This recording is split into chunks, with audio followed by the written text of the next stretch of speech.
네, 오늘 화요새벽에 오신 여러분들 주님의 이름으로 환영합니다.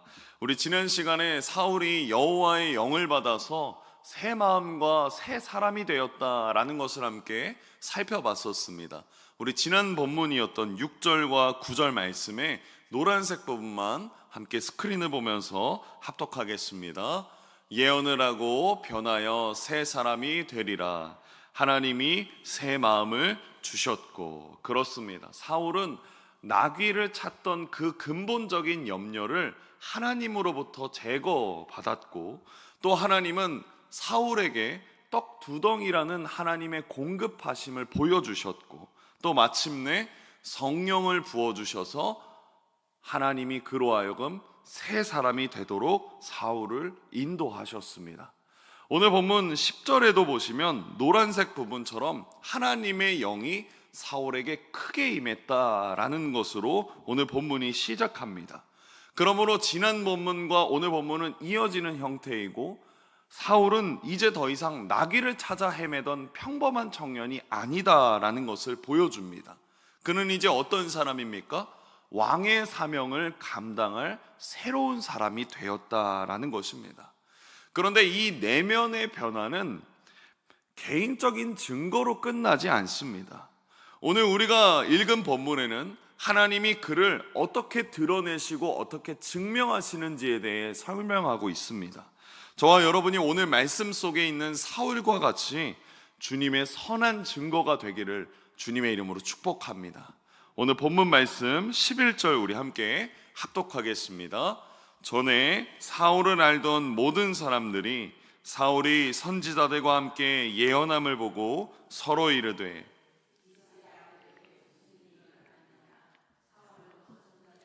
있느냐 하고, 이 11절의 노란색 부분을 보십시오. 사울의 변화된 모습에 가장 먼저 이 모습을 알아차리고 놀란 사람들이 누구입니까? 전에 사울을 알던 모든 사람들입니다. 그들은 사울이 예언자 속에서 예언하는 것을 보면서 굉장히 놀랐습니다. 분명히 사울은 용맹한 아버지의 배경에 가려져 있었던 청년에 불과했습니다. 그래서 그들이 사울이다 라고 말하지 않고 기스의 아들에게 무슨 일이 일어났느냐라고 말하고 있는 것입니다. 여러분, 우리도 다이어트를 하거나 몸을 만들 때 그걸 누가 가장 먼저 알아차립니까? 제일 먼저는 가족이 알아차리죠. 이 사람의 식습관이 바뀌고 이 사람이 열심히 운동하는 모습을 가족이 알아차릴 것입니다. 그 다음은 누구입니까? 자주 만나는 이웃들이 알게 될 것입니다. 야, 도대체 너 무슨 일이 생긴 거냐? 식습관이 바뀌고 옷차림이 달라지면 무슨 일이 생긴 거냐라며 물을 것입니다. 마찬가지로 사울은 평범한 청년이었습니다. 그런 그가 성령의 능력으로 새로운 모습과 새 마음과 그 모든 변화를 그들이 보았습니다. 그러면서 다시 11절 말씀을 보십시오. 11절 파란색 부분처럼 우리 함께 파란색 부분 합독하겠습니다. 기스의 아들에게 무슨 일이 일어났느냐? 그렇습니다. 그렇게 놀랐습니다. 이 순간이 사울의 변화의 중심에 하나님이 계시다라는 것을 증거해주고 있는 부분입니다. 하나님이 주시는 확증은요, 단순히 어떤 한순간의 은혜의 체험으로 끝나지 않습니다. 진정한 확증은 우리의 삶과 우리의 태도에서 드러나기 때문입니다. 우리의 삶과 우리의 태도가 바뀌면 사람들은 놀랄 수밖에 없습니다. 그리고 마침내 그 변화의 중심 속에 있는 주님을 궁금해할 수밖에 없습니다. 만약 우리가 예수님을 믿고 나의 삶에 변화가 없고 나의 말과 생각과 가치관의 변화가 없다면 우리는 우리의 신앙을 다시 한번 점검해 볼 필요가 있습니다. 복음은 우리를 변화시킵니다. 그리고 그 특별한 변화는 세상 속에 나아가서 빛과 소금이 되게 해주십니다. 그러므로 맛을 잃은 소금이 아니라 특별한 그리스도인으로 살아가기를 주님의 이름으로 축복합니다. 이어서 14절 말씀을 보십시오. 우리 함께 합독하겠습니다. 사울의 숙부가 사울과 그의 사환에게 이르되 너희가 어디로 갔더냐? 사울이 이르되 암나기들을 찾다가 찾지 못함으로 사무엘에게 갔었나이다 하니, 사울이 집에 돌아오자마자 그의 숙부가 노란색 부분처럼 너희가 어디로 갔더냐 라며 물었습니다. 그리고 사울이 어떻게 대답합니까? 파란색 부분만 다시 한번 합독하겠습니다. 사울이 이르되 암나기들을 찾다가, 그렇습니다. 어디 갔다 왔냐라는 그 질문에 사울은 왕이 되었습니다 라고 말하지 않고 암나기를 찾던 것과 선지자였던 사무엘을 만난 것에 대한 이야기를 합니다. 마치 매우 중요한 기밀 정보를 알게 된 사람이 비밀 테스트를 하는 것과 같습니다. 사울의 숙부는 물론 악의가 없었을 것입니다. 그렇지만 무심코 던진 그 질문이 사울의 입을 단속시키는 어떤 시험대와 같았다라고 볼 수 있습니다. 사울은 왕이 되었습니다 말하지 않습니다. 왜 그럴까요? 왜 얘기하지 않았을까요? 분명히 사울도 자랑하고 싶었지 않았겠습니까? 아닙니다. 아직 사울은 알았던 것입니다. 아직 때가 되지 않았다라는 것을 알았던 것입니다. 하나님께서 그에게 주신 확증 그리고 부르심은 함부로 발설할 수 없는 영적인 비밀입니다. 이 영적인 비밀을 즉시 자랑하거나 그 자랑으로 사람들에게 인정을 받으려고 한다면 그 사명의 능력은 오히려 약해지기 쉽습니다. 왜 비밀이겠습니까? 여러분, 우리도 사람과 사람 사이의 비밀을 함부로 오픈하는 순간 그 사람은 신뢰할 수 없게 됩니다. 하나님이 주시는 영적인 비밀도 똑같습니다. 함부로 발설하거나 함부로 이야기할 수 없는 것입니다. 그러면 도대체 어떻게 해야 됩니까? 라고 말한다면 저는 다음 자막처럼 하나님이 어떤 것을 주시냐면, 우리 같이 함께 노란색 부분만 합독하겠습니다. 귀한 사명을 침묵 속에서 지킬 줄 아는 성숙함을 주님은 원하십니다. 하나님은 우리가 말이 아니라 삶으로 증명할 때까지 귀한 사명을 침묵 속에서 지킬 줄 아는 성숙함을 원하신다라는 것입니다. 여러분, 때로는 성숙함을 유지하는 것이 분명히 우리에게 어려울 수 있습니다. 말을 해야 되는 겁니까? 말을 안 해야 되는 겁니까? 그것을 결정하는 상황 그리고 그에 따른 사람도 다 다르기 때문입니다. 저는 그때마다 어떤 질문을 던지냐면, 이 상황 속에서 예수님이라면 어떻게 하실까? 이 상황에서 예수님이라면 어떻게 말씀하시고 어떻게 행동하실까를 스스로에게 질문해 보셔야 합니다. 여러분, 주님을 떠올려 보십시오. 주님은 모든 것을 하나님께 맡기셨습니다. 그리고 기다리셨습니다. 내가 먼저 드러나는 삶이 아니라 주님이 먼저 드러나는 삶을 예수님은 사셨던 것입니다. 보십시오. 사울은 예수님을 몰랐습니다. 그렇지만 성령의 충만함 속에서 자기 자신을 먼저 드러내지 않았습니다. 상황 속에서 그는 침묵을 선택했습니다. 이후 10장 24절 말씀을 보십시오. 우리 화면을 보며 합독하겠습니다. 사무엘이 모든 백성에게 이르되 너희는 여호와께서 택하신 자를 보느냐? 모든 백성 중에 모든 백성이 왕의 만세를 외쳐 부르니라. 너희는 여호와께서 택하신 자 사울을 보느냐라고 말합니다. 공식적인 자리에서 사울이 인정받기 전까지 사울은 말을 아꼈습니다. 이것이 성숙한 사람의 기본 자세이자 성령의 충만함을 가진 사람이 가져야 될 태도입니다. 우리가 받은 은혜나 사명을 하나님의 때가 아니라 인간적인 조급함으로 말할 때 우리는 오히려 어려움을 겪을 확률이 높습니다. 왜 그렇습니까? 우는 사자와 같이 삼킬 자를 찾는 사단 마귀가 우리를 방해하기 때문입니다. 사단은 늘 우리의 연약함을 틈타기를 원합니다. 모든 일이 침묵이 답은 아니겠지만 하나님이 드러내실 때까지, 하나님이 역사하실 때까지, 하나님이 그것을 먼저 드러내실 때까지 기다리는 순종이 저와 여러분에게 있기를 축복합니다. 16절 말씀해 보십시오. 우리 사울의 모습을 보겠습니다. 우리 함께 합독하겠습니다.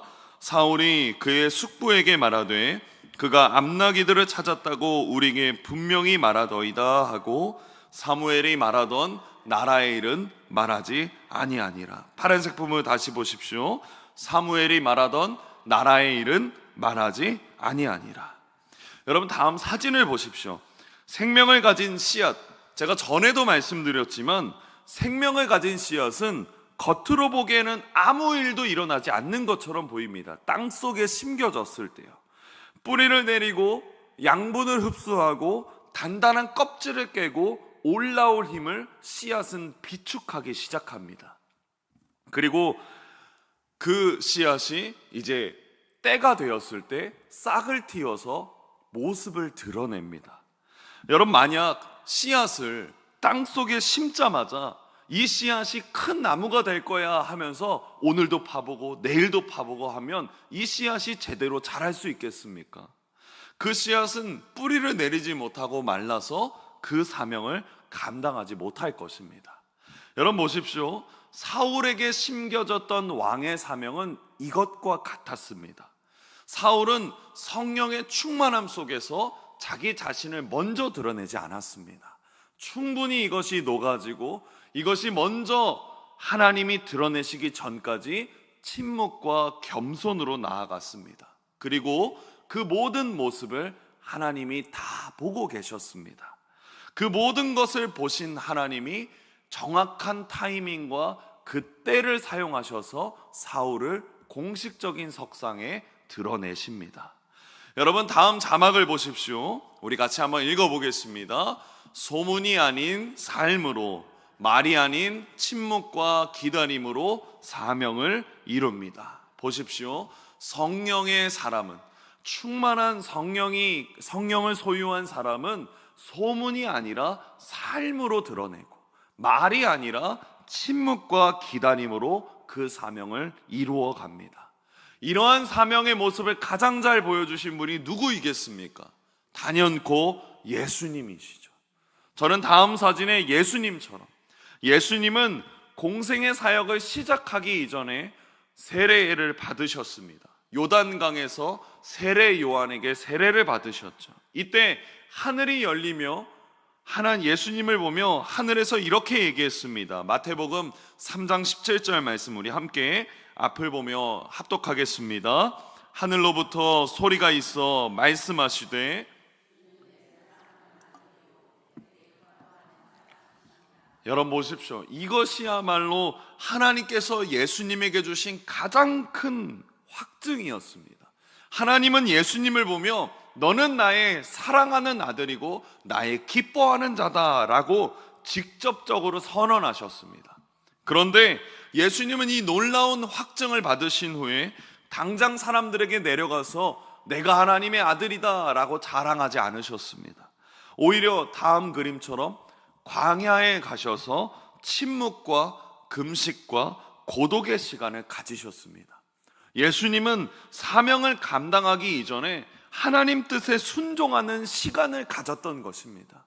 이 침묵과 준비가 있었기 때문에 예수님은 사단 마귀들의 시험을 능히 이겨낼 수 있었고 사역을 시작하실 수 있었던 것입니다. 여러분 보십시오. 가장 큰 확증을 받을수록 가장 깊은 겸손과 침묵의 시간을 통해서 사명을 더 확증해 나갈 수 있다라는 것입니다. 우리가 받은 성령의 은혜, 그 십자가의 부르심은 자랑거리가 아닙니다. 십자가를 지고 겸손히 행할수록 때로는 더 연약해질 수도 있고 때로는 더 침묵의 시간을 가져야 될 때가 있고 겸손해야 될 때가 있을 것입니다. 그리고 외로울 수도 있습니다. 그러나 그 침묵의 시간, 그 겸손의 시간, 그 고독의 시간은 혼자만의 시간이 절대 아닙니다. 누가 함께 하십니까? 하나님이, 예수님이, 성령님이 우리와 함께 하시는 시간입니다. 세상 사람들이 볼 때는 혼자다, 너 외로울 거다, 너 고독할 거다 라고 하지만 주님은 절대 우리를 혼자 내버려 두지 않으십니다. 주님은 이 침묵의 시간, 고독의 시간까지도 함께 하십니다. 주님께서 날마다 은혜를 공급해 주시고 매일의 삶 속에서 우리와 함께 하시니 말씀으로 확인하시고 말씀으로 주님과 친밀해지는 저와 여러분이 되기를 축복합니다. 말씀을 맺겠습니다. 오늘 사울의 이야기와 예수님의 모습을 통해서 주님이 우리 삶에 어떤 확증으로 이루어 가시는지를 함께 살펴봤습니다. 우선 다시 한번 11절 말씀을 보십시오. 이 말씀에 노란색 부분만 합독하겠습니다. 전에 사울을 알던 모든 사람들이, 우리 파란색 부분도 합독합니다. 기스의 아들에게, 그렇습니다. 사울의 변화는 주변 사람들에게 있어서 궁금증을 일으켰습니다. 기스의 아들 그 사울에게 무슨 일이 일어났느냐 하며 궁금해하고 질문하는 것, 그것이 우리가 삶으로 주님을 증거할 때 일어나는 현상입니다. 그리고 16절 말씀을 보십시오. 우리 파란색 부분만 합독하겠습니다. 사무엘이 말하던 나라의 일은 말하지 아니하니라. 사울이 나라의 일, 즉 하나님께 받은 왕의 사명은 얘기하지 않았습니다. 이는 하나님이 드러내실 때까지 기다렸고 분별했던 사울의 모습을 보여줍니다. 은혜를 받고 나서 바로 자랑하기보다는 말씀과 기도로 내면을 다져야 될 시간이 필요함을 우리가 항상 기억하기를 소망합니다. 결론적으로 주님은 우리에게 외적인 기적을 가져다 주실 수 있는 분이십니다. 그렇지만 그보다도 모두에게 주신 것은 내면의 변화, 결국 새 마음입니다. 이 새 마음의 능력으로 일상의 작은 염려를 제거하시고 그리고 이겨내시고 주님이 주시는, 주님이 가신 그 십자가의 길을 우리도 함께 걸어가며 계속해서 스스로 질문하기를, 예수님이라면 어떻게 하실까? 그 질문이 저와 여러분의 삶의 중요한 질문, 확증의 질문이 되기를 주님의 이름으로 축복합니다.